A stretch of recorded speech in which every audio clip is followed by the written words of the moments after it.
चिलम पीबो गंजावा ने बोलतो 112 के छौरी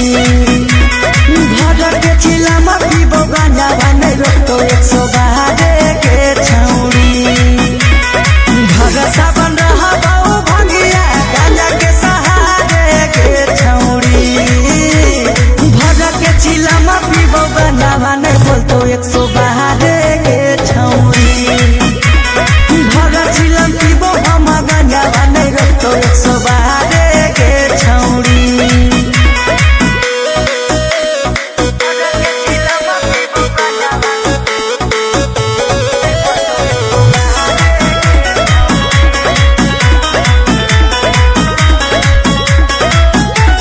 चिली मले बोझा बचार फूक मार गे चढ़ गई बोझान हम ऊंचे पहाड़ गे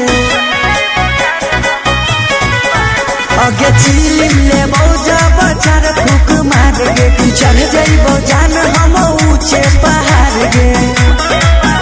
अगे भर रास्ता बोलते जाइए बाबू बोलबम के नारे के छौरी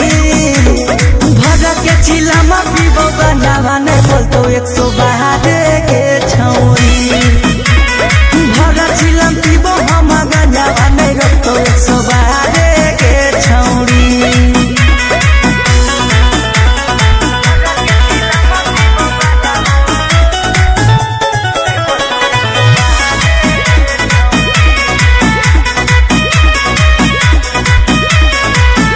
अगे भर सावन पी के हम रहबो मगन गे सुतल रहबो भोले बाबा के शरण गे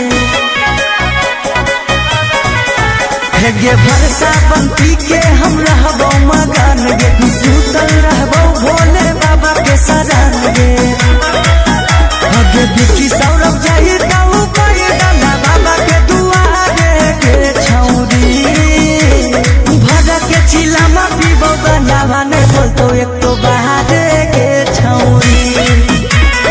भर चिलम पीबो हम गंजावा ने रोकतो 112